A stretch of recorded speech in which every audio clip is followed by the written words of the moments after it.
empezando con el tema de la petenera y luego un popurrí mexicano de los temas de los 20, de los 30.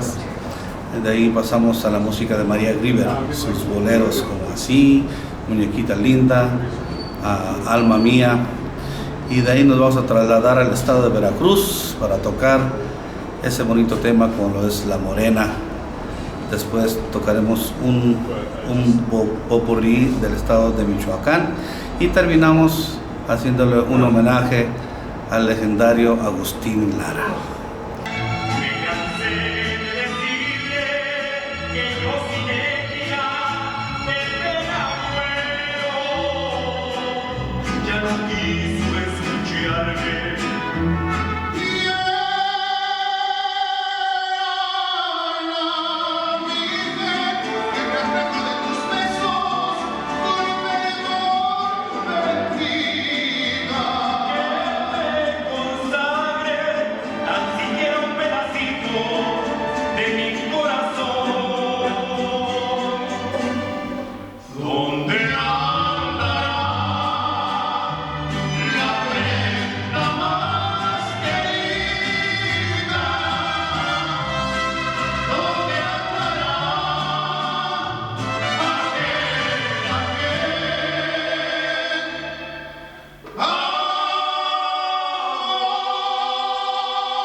I believe that any musician, being good, being a little bit more challenged, wants to play. A musician is someone that decided to do this profession not because they force you to do it. Nobody's forced to do anything, and especially when it comes to music, because there is other things in life that you can do. But a musician is a dedication that you start to do very early in your life, because there is also a physical aspect to it. You need to get your muscles working when you're a kid, because those mechanical aspects of it, they come easier when you start very early. So at the moment that you become professional and you enter, let's say, in a symphony orchestra, you just want to play. And I think that the leadership of a conductor has to be, first of all, encouraging those musicians to really make the best that they can. Of course, there is also there is one phrase that I think is important. It was a famous conductor called Herbert von Karajan. He said that he said many analogies about about conducting. One of them was like conducting was like riding a horse. At some point you're leading the horse, but you have to also let the horse lead yourself. In order maybe to jump. If you force him at the warm time, he will just stop.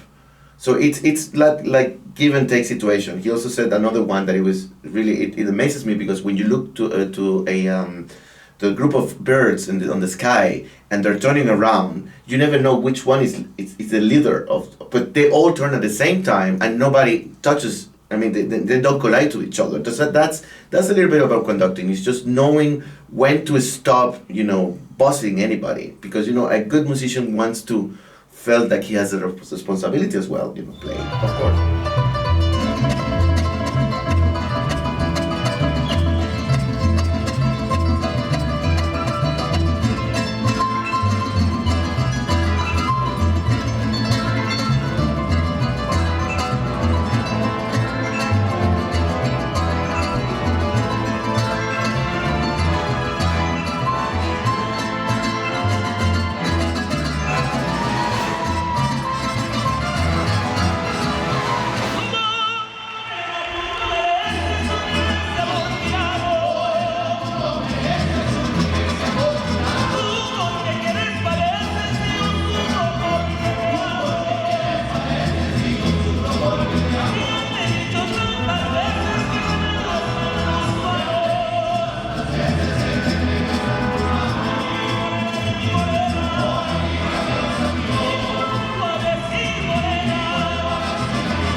This is a process that happens after, you work together, after trust is gained. Trust is the most important thing about any leadership at the end of the day. And the trust comes also the moment that you have to make decisions on your own. So your colleagues, they want to see you having the strength to deal with that too. It's not like saying, you trust me only because, I try to be a nice person. No, being a heartfelt person, that doesn't mean that you have to have the strength to know how to tackle some stuff that because everybody's expecting you to do that too. I believe also that, the best that you can do everything together, the best the result is. And another famous conductor that died some years ago, Claudio Abbado, that I had the chance to play with him many times, he always said that the conductor should be in the middle of the orchestra, like embracing the orchestra in the middle, not on the podium, not on top of the orchestra. So that's something that tells you also physically how you deal with it. If you detach yourself from the group of people that are making music, because conducting, it doesn't happen by itself. You're alone. If you conduct in front of a mirror, there is no music. You don't make music, because you don't have a real instrument, physical instrument, but you have a huge instrument, which is people. And if you detach yourself from them, then it can become technically perfect in a way, but it doesn't connect with the music itself. And we go back to our conversation about emotions. Then that marriage doesn't happen. So I think enthusiasm is important, but the leadership in my case comes out of trust. Quien se convierte en un líder tiene que ser una persona, en mi opinión, que inspire, pero que inspire respeto. Todo ello ganado con la confianza. Los tiempos de la tiranía en la humanidad, creo que la historia ha hablado por sí misma, ¿no? Nunca han funcionado. La música siempre ha sido uno de esos mejores ejemplos en los cuales tú puedes unir personas de diferentes estratos sociales, de diferentes naciones incluso. Se traduce eso a tener que seguir a alguien. Por ejemplo, en una orquesta sinfónica, tú nunca estás enseñando a nadie. Un maestro, muchos tiempos atrás, el líder era también alguien que estaba tratando de educar a algo que no era tan profesional. La figura del maestro es más que todo alguien que converge las ideas de todos, más bien que enseñar a nadie. Creo que incluso para un maestro, en realidad, lo que tiene los grandes maestros a nivel de instrucción son aquellos que pueden identificar el talento de un niño y darle, digamos, todos los ingredientes para que ese niño por sí solo. El maestro es el que te ayuda a caminar, pero después te deja caminar solo.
Yo creo que también en lo que respecta a ser un líder de una orquesta o ser un líder de un grupo musical, también es eso, o sea, no de poder resolver las situaciones, pero también dejar y escuchar a los demás miembros de ese grupo para que ellos sean también parte activa de esa solución y parte activa de ese proceso creativo.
That's what the city